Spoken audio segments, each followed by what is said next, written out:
అందరికీ నమస్కారం. English with మహేంద్రకి స్వాగతం. ఈరోజు మన టాపిక్ వచ్చేసి కలెక్టివ్ నౌన్స్. నౌన్స్ అంటే నేమ్స్. మనం ప్రతి వీడియోలో చెప్పుకున్నట్టే నౌన్స్ అంటే నేమ్స్. ఈరోజు names for collective things or collective people or collective animals గురించి మాట్లాడదాం.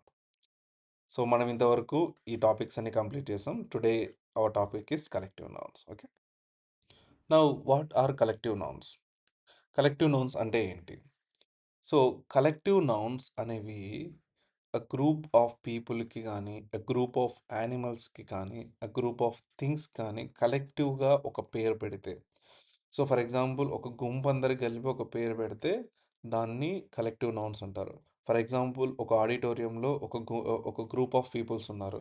వాళ్ళందరినీ కలిపి ఏమంటాం మనం? ఆడియన్స్ అంటాం. సో, ఆడియన్స్ అనేది కలెక్టివ్ నౌన్. సో, కలెక్టివ్‌గా పెట్టే పేరే కలెక్టివ్ నౌన్. సో, మనం కొన్ని ఎగ్జాంపుల్ చూసుకుందాం. ఒక ఫ్యామిలీలో ఉండే మెంబర్స్ అందరిని కలిపి ఆ ఫ్యామిలీ అంటాం. అదే దాంట్లో ఒక్కరినే పిలవాలంటే a member of family. The same way a member of crew, a member of an orchestra. So, ఈ విధంగా ఒక్కరిని పిలవాలంటే ఎ మెంబర్ ఆఫ్ అని పెట్టేసి అలా పిలవచ్చనమాట. సో, అన్ ఆర్కెస్ట్రా అంటే తెలుసు మనకి వాయిద్యకారుల బృందం. అదే విధంగా an audience, a gang, a band, a group, a team. So, ఇవన్నీ కలెక్టివ్‌గా ఎక్కడైనా గ్రూప్ ఆఫ్ పీపుల్ ఉంటే వాళ్ళకి పెట్టే పేర్లనమాట. Now many collective nouns can be used with a singular or plural verb.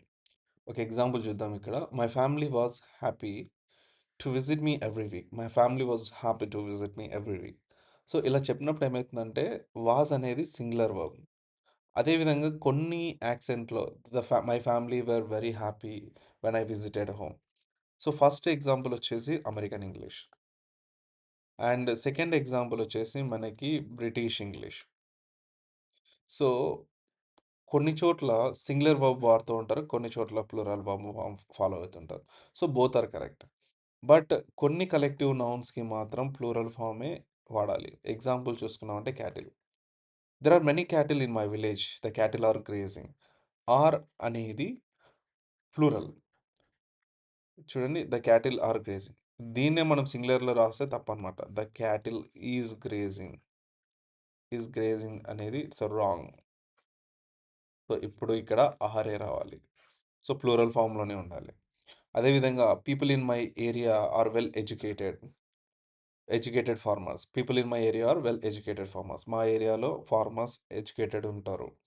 So, ఈ విధంగా చెప్తున్నప్పుడు కూడా మనం ప్లూరల్ ఫార్మ్‌లో రాయాలి. ఇక్కడ ఈజ్ రాసినా, లేకపోతే వాస్ రాసినా బోత్ ఆర్ రాంగ్. ఎందుకంటే ఈజ్ అనేది మనకి ప్రెజెంట్ టెన్స్‌లో వస్తది. వాస్ అనేది పాస్ట్ టెన్స్‌లో ఉంటుంది. The police in my city the police are very friendly. So, are అని రాయాలి ఇక్కడ. The police is very friendly అని రాస్తే రాంగ్ అవుతుంది.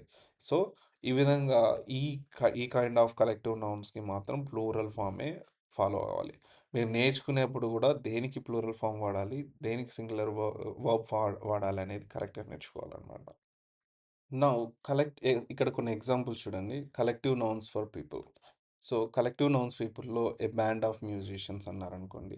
సంగీతకారుల బృందం, ఎ టీమ్ ఆఫ్ ప్లేయర్స్ ఆటగాళ్ళ జట్టు, లేదు ఎ class of pupils.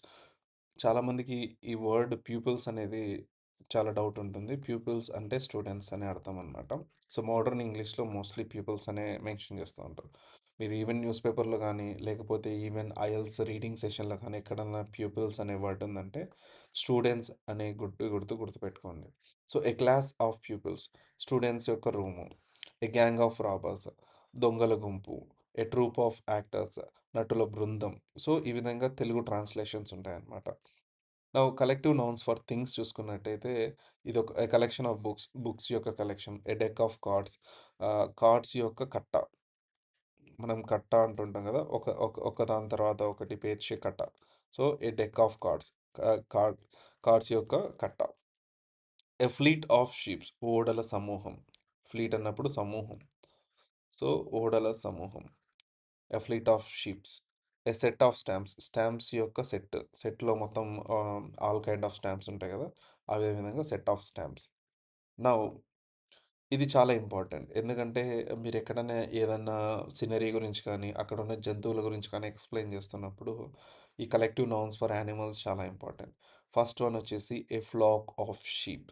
So, a flock of sheep అంటే గొర్రెల మంద. ఈ ఫ్లాక్ అనేది షీప్స్‌కి అండ్ బర్డ్స్‌కి వాడతారు. ఏది ఈ కలెక్టివ్ థింగ్ వచ్చేసి షీప్స్ గానీ, బర్డ్స్ కానీ వాడతారు. ఏ ఫ్లాక్ ఆఫ్ షీప్స్ అన్నా, ఏ ఫ్లాక్ ఆఫ్ బర్డ్స్ అన్నా గొర్రెల మంద లేకపోతే పక్షుల గుంపు అనే మీనింగ్ వస్తుందనమాట. ఏ గ్యాగిల్ ఆఫ్ గీస్ అనేది పర్టిక్యులర్‌గా బాతులకి పర్టిక్యులర్‌గా వాడే పదం అనమాట. సో, ఇదొచ్చేసి ఏ గ్యాగల్ ఆఫ్ గీస్ అనేది బాతుల గుంపు. Heard of cattle. సో, ఈ హర్డ్ అనేది చాలా ఇంపార్టెంట్. హర్డ్ అంటే వినడం వేరు. అది వేరే మీనింగ్ వస్తుంది. But spelling is important. Heard అన్నప్పుడు గుంపు. ఏ దాని గుంపు అంటే గడ్డి తినే ప్రతి ఒక్క జీవి. పెద్ద పెద్ద పెద్ద జీవులుంటాయి గదా! గడ్డి తినే యానిమల్స్ ఏవైతే ఉంటాయో అవన్నిటిని హర్డ్ ఆఫ్ క్యాటిల్ అనొచ్చు. లేకపోతే ఆహ్, ఇంకా ఏ హర్డ్ ఆఫ్ హార్సెస్ అని ఆ విధంగా గూడా చెప్పుకోవచ్చు. సో, ఇక్కడ చూడండి ఎ లిట్టర్ ఆఫ్ కప్స్ అన్నప్పుడు చిన్న చిన్న అప్పుడప్పుడే పుట్టిన జంతువుల గుంపుని ఎ లిటర్ ఆఫ్ కప్స్ అంటారు. లేదు వూల్స్ గానీ ఇటువంటివి ఉన్నప్పుడు ఏ ప్యాక్ ఆఫ్ వూల్స్ అని గ్రూప్ కింద చెప్తారనమాట.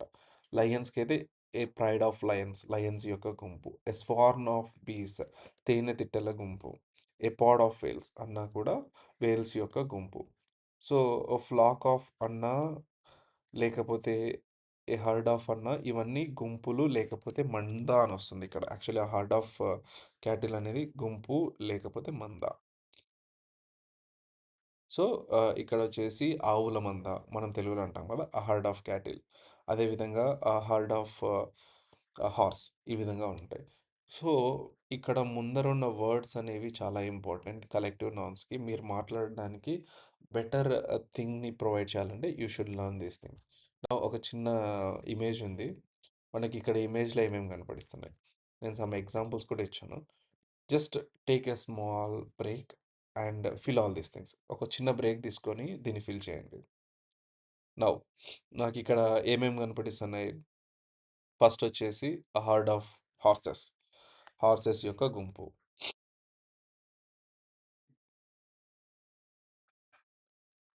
నెక్స్ట్ వచ్చేసి ఎ హర్డ్ ఆఫ్ క్యాటిల్.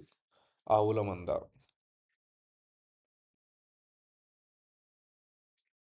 నెక్స్ట్ వచ్చేసి a flock of sheeps. So, గొర్రెల గుంపు. నెక్స్ట్ వచ్చేసి ఎ గ్యాగిల్ ఆఫ్ గీస్. మామూలుగా ఈ గ్యాగిల్ ఆఫ్ గీస్ అనేవి అవి గాల్లో ఎగురుతున్నప్పుడు సారీ నేల మీద ఉన్నప్పుడు ఏ గాగిల్ ఆఫ్ గీస్ అంటామన్నమాట. But this is more than enough to explain. A flock of hens. So, కోళ్ళ గుంపు. A skulk of foxes. So, ఈ స్కల్క్ అనే పదం పర్టిక్యులర్‌గా ఫాక్సెస్ కోసం మాత్రమే వాడే పదం. ఇక్కడ చూడండి. A farmer is chasing a skulk of foxes. ఇక్కడ ఒక సెంటెన్స్ నీట్‌గా ఎక్స్‌ప్లనేషన్ ఎవరికైనా విన్నా గాని చాలా పాష్‌గా అనిపిస్తుందనమాట. So, a farmer is chasing a skulk of foxes. So, ఈ విధంగా మనం చెప్పొచ్చు. So, remember collective nouns names a group. So, ఒక గ్రూప్‌కి ఇచ్చే పేరే కలెక్టివ్ నౌన్స్.